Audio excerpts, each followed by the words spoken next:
This is National Educational Television, a program distributed by the Educational Television and Radio Center.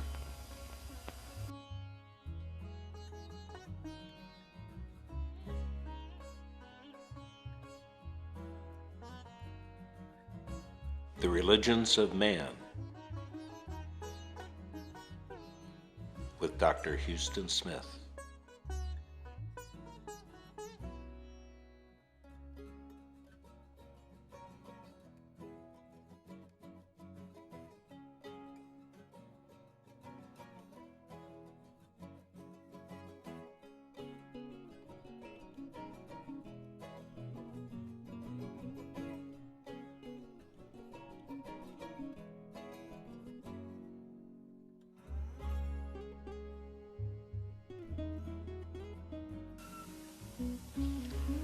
Tonight we're going to be talking about China. And this is going to be difficult. It's going to be difficult because everybody's talking about China today. The newspapers, the politicians, and our minds are so full of the way they're talking about China that it's going to be very difficult to think about China in a very different way. When the roof of a house is burning, it's hard to take thought of the foundation. When the buds of a tree are being nipped by a late freeze, it is difficult to think about the roots. When our minds are so full of Mao Zedong, it's hard to think about Confucius. And when our thoughts are so full of Pei Moi and Matsu, it's difficult to think about such things as filial piety and the code of the gentleman. And yet we do know that the roof rests ultimately upon the house's foundation. And the buds draw their vitality and their life itself from the roots. It's no different here. The things that are happening in China today are related to the roots of Chinese civilization. But with only one evening to spend on Confucianism, we're not going to be able to spell out too much of this relationship. We're going, unfortunately, to have to stick pretty close to the roots themselves, leaving it to you or to another occasion to spell out the connection between the two.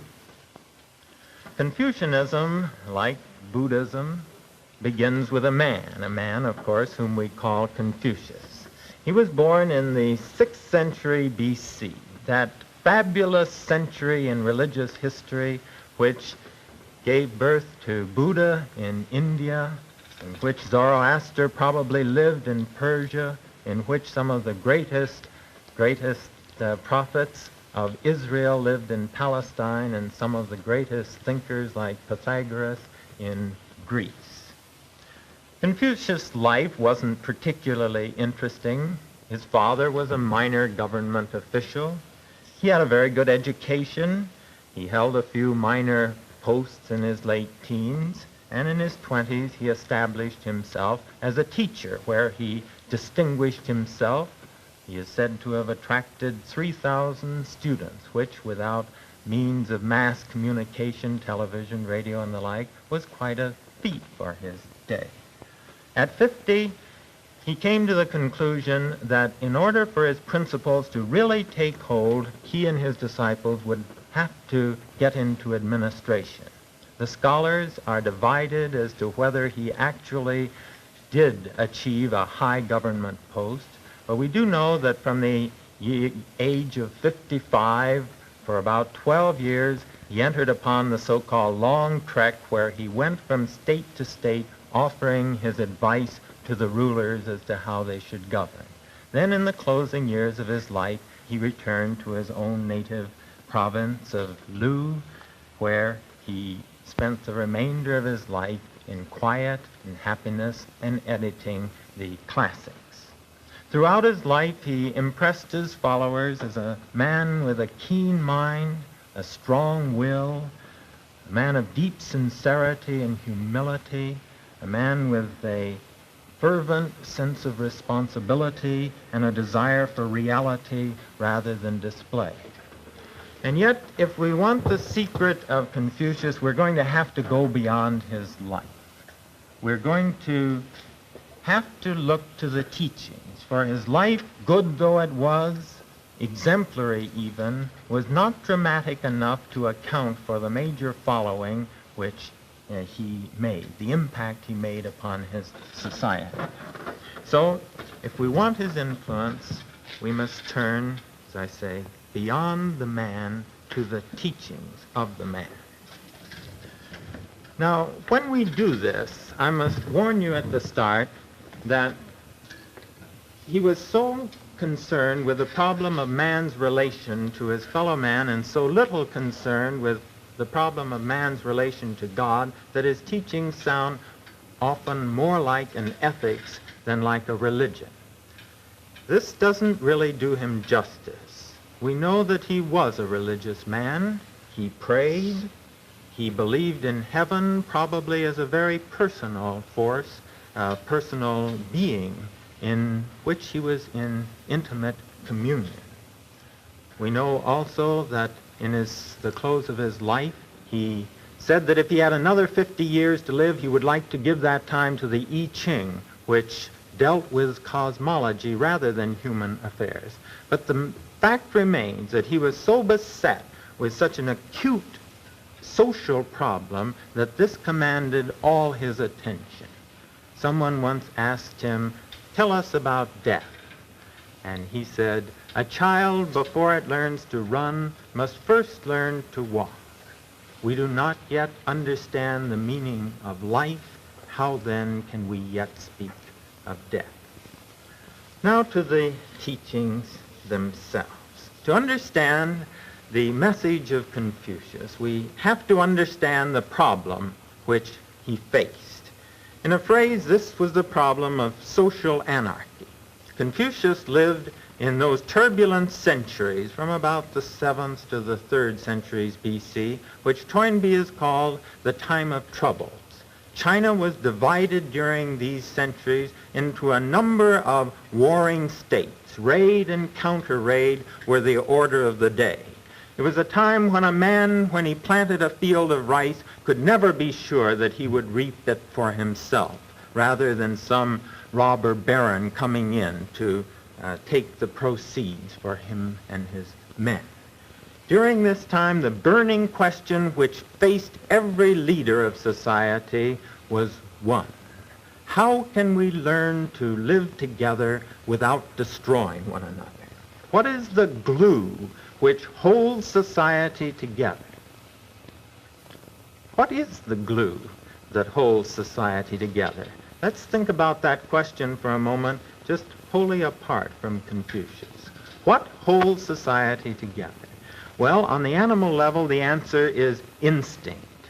Look at a colony of ants. Look at a hive of bees.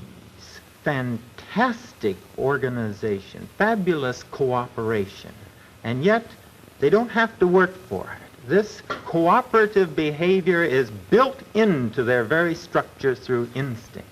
When man emerges, however, and we come to the human level, we can no longer rely on instinct to keep us working together.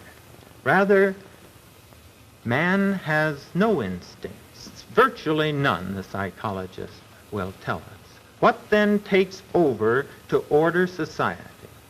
And the answer is that in primitive society, what takes over is tradition.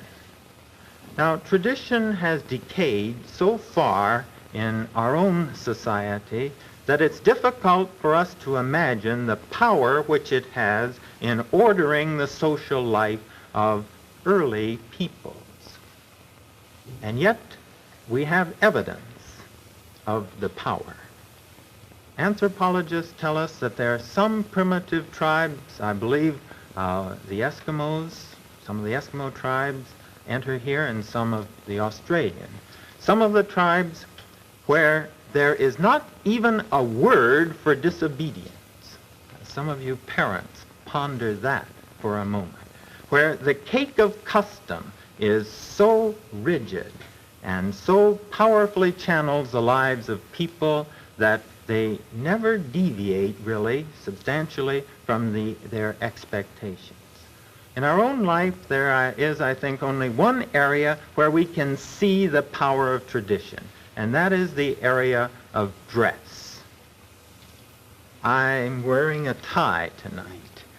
I didn't debate as to whether I should wear a tie or not. I automatically did it. Why? Because my producer wouldn't let me appear if I didn't? Because I would be indecently exposed if I didn't have this piece of cloth around my neck? Not at all. The reason I did it was because all television professors wear ties. This is expected. And if I came with an open collar, why, some of you might think that I was strange, queer, peculiar, bohemian maybe. And you see, this I can't stand. I can't stand to be regarded as peculiar. This is the way we behave in terms of our dress, so we don't give a great deal of attention. We simply follow the expectations. My wife gives me to understand that to a woman who has the sense that she is wearing exactly the right thing for the occasion, there comes a peace which religion can neither give nor take away. Well, we can see then the power of tradition, of custom, of convention in ordering this aspect of our lives. Now, imagine a society in which everything was ordered by this kind of expectation, and we see the power of tradition. Now, in the early stages, this tradition is very spontaneous. People don't reflect about it. But there comes a time in society when spontaneous tradition begins to go to pieces as the ordering way of all one's total life. And the fact that other people expect it of you, the fact that other people are behaving this way, is no longer sanction enough. When that time comes and society faces the collapse of spontaneous tradition, what is going to take over in place of this as the ordering device for human behavior? Well, what would you say? See, this was the problem that Confucius faced, basically, the collapse of spontaneous tradition. Some people would say, well, we turn to force. We have policemen who force people to behave, but it's doubtful that force can reach close enough into the intimacies of human relation to be alone adequate to order society. Other people say reason, but again, there's a problem here as to whether reason is adequate, particularly in the early stages of the human venture of civilization that we're talking about now, 500, 600 years BC. I heard a parent say once that the most difficult age to deal with children is when they are too old to spank and too young to reason with. Well, this perhaps is not a bad picture of the condition of society that Confucius reached. I don't mean to imply that reason alone is enough to order even our own society today, but certainly at this early time, reason alone was inadequate. Force, then, and reason are inadequate answers. What is the adequate answer? And Confucius' answer, in a nutshell, was this. When spontaneous tradition breaks down as the socializing agency for human culture, then we must replace it by deliberate tradition. Now, in a nutshell, what that means is this. We must search out those values which we want to saturate all society.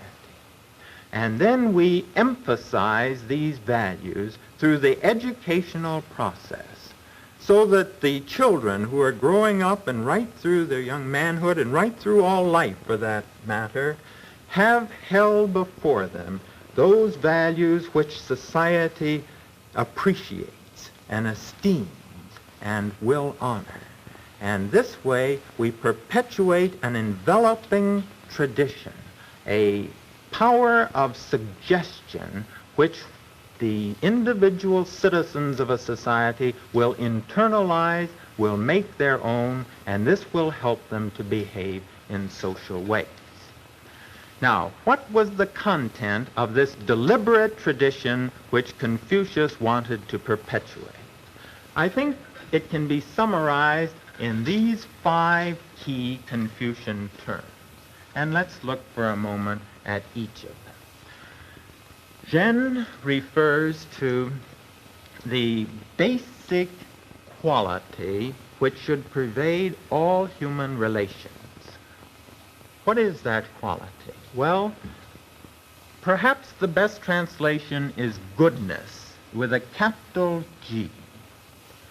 It is goodness in an extremely broad and general and exalted sense. It implies qualities of unselfishness, of generosity, the capacity to measure the feelings of other people by one's own feelings. The man of Zhen will be courteous in all private relationships. He will be diligent in all public relationships. He will be loyal in whatever relationship he finds himself in. This, then, is goodness in a sublimely exalted sense. Confucius thought so highly of this term that, and this I think is a very Confucian phrase, he said, one cannot speak of it without being chary. In other words, one's not glib, one's not flip about a term as exalted as this. Now, the next term is the chunzi, and this, I think, we might translate as the gentleman, if we think of the gentleman not in superficial terms of tipping of hats and pushing in of ladies' chairs, but as a true inner quality of man. Chunzi, the ideal man or the gentleman, is the completely adequate man. He is so poised that in his relationships he need not be grasping. He has the initiative towards life to such an extent that when he meets you, his attitude is not, what can I get out of you, but how can I be at your service? It is the attitude of a man who is an ideal host in his home, completely relaxed, and because he is so much at home, he can be completely at the disposal of others. The gentleman, then, is the one who carries that attitude of an ideal host with him throughout all life because he is at home in the universe. The third concept, li, this is translated usually propriety. The point here is that Confucius wanted to build up a picture in the minds of people as to how they ought to behave in virtually any situation they find themselves in. So Li, through anecdotes, through example, builds up this picture as to the ideal type of human behavior in every situation. The chief ingredients of Li center in, we don't have time to go through them all, but let me mention 2, the 5 great relationships. Confucius said the major relationships of life are 5. There is, on the one hand, the relation of the father to the son, where the father should be loving, the son should be reverential. Then the elder brother and the younger brother, where the elder brother should be gentle, the younger brother respectful. The third great relationship is between the husband and the wife, where the husband should be good to the wife, and the wife should be, well, the term really is listening to the husband. And then fourth, between elder friend and younger friend, where the elder friend should be gentle and the younger friend deferential. And finally, between the ruler and the subject, where the ruler should be benevolent and the subject should be loyal. If then these relationships are maintained, society will prosper. The second ingredient, which we must confine ourselves to this second in regard to Li, is filial piety, where Confucius felt Well, someone I heard put it in our culture. He said, when the meanings of the Father no longer become meaningful to the Son, civilization is in danger. This builds society on this key linkage between the parents and the children. Now, all of this, then, when you take all these ways of acting, propriety, together, these form a kind of stylized ritual for all life, so that they order the life completely. And one who understands Lee understands how he should behave in every situation, every major kind of situation in human life, from the way the emperor opens the doors of the temple on the great ceremonial occasions, right down to the way you entertain the humblest guest in your home and serve him his tea. The fourth great ingredient in this pattern is te. Te means literally power. What Confucius was asking, what is the key power in governing men? There were lots of answers around during his day. Some were saying the basic power is force. You have to order society with a key police force, with a strong police force. Others said law. Confucius said no, he wasn't a pacifist. He didn't oppose law. But what he did say was that neither of these is basic. The key factor in all government, he felt, was the power of moral example, where you have at the top a man who was absolutely devoted to the public welfare.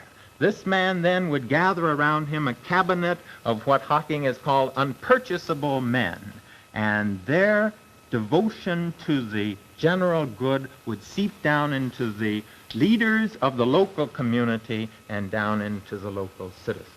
When the final factor means literally the arts of peace. And there Confucius said that when dealing with other states, you can't rely entirely on the arts of war, on violence, force. Again, he wasn't a pacifist, but he said something else is needed, and he thought that ultimately victory would go to the side which succeeded in maintaining the highest culture, music, literature, drama, philosophy, so that the neighboring states would unconsciously admire these ways of the people who were advanced in the arts of peace. Well, did it work? That's always a difficult question. It's like asking, has Christianity worked in Western civilization? You can't say yes or no in absolute terms. But I think there are a couple of things we can say. First, if you take it quantitatively, China has achieved the greatest civilization human history has known. If you take it by the years, continuous years, which it has lasted, and the number of people it has embraced. But we're interested in more than quantitative terms. What about qualitatively? And there I think the power of success is indicated best by the admiration which Chinese culture down through its major years has elicited from even those who invaded it by force. Time and again, the barbarians would come flooding over the northwest barriers, and time and again they would find the Chinese a pushover, militarily speaking. But what happens then? Well, a typical scene is this. After the conquerors have made their conquest, 10, 15 years later, what do you find? You find the leader sitting by the side of a Chinese teacher who is also his conquered slave. And now this invader is devoting all his time to trying to write a poem which his teacher would be willing to say was not altogether unworthy of a gentleman. And already the invader is hoping to be mistaken for a Chinese. And by the time 50 years are over. The invaders are not heard of again. Here is a true melting pot. Here was a furnace of an idea which in its heyday worked on the social plane as perhaps no other civilization has worked. What about Confucianism today? Well, I'm sure we must frankly admit that this is a question that nobody has the answer to. We may be looking here at a dying religion. It is quite possible that tonight we should be echoing about Confucianism as a whole the words which Confucius applied to himself when on his deathbed his eyes gazed for the last time on the majestic dome of the sacred mountain of China, Taishan. And he is said, Confucius is said to have uttered to those about him, the sacred mountain is falling. The beam is breaking. The wise man is withering away. Maybe that is what's happening to Confucianism today. And yet, on the other hand, moral teachers do have a way of outlasting politicians and even revolutions. Gandhi will outlast Nehru, and it is more than possible that Confucius will outlast Mao Zedong. Already there are intimations that the edifice which Confucius built, which received such rough treatment in the early years under the communists, is already making some comeback.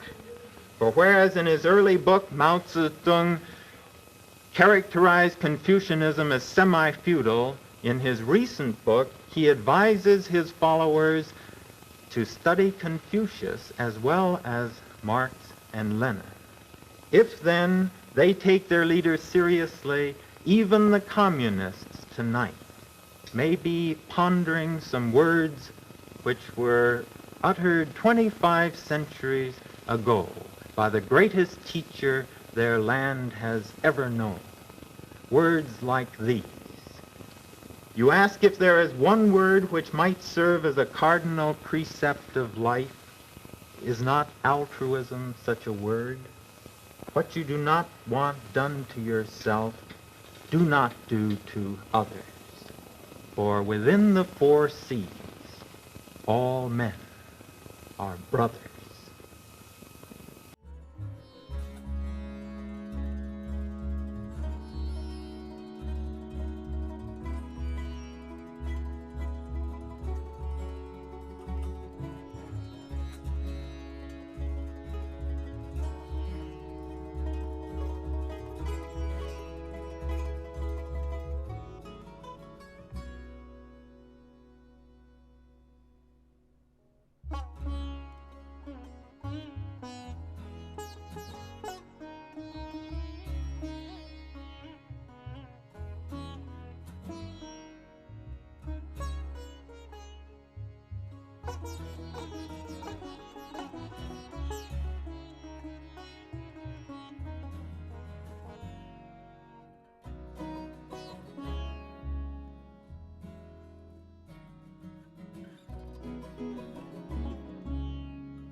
Religions of Man is produced by Washington University and KETC, Channel 9, the St. Louis Educational Television Station and Production Center.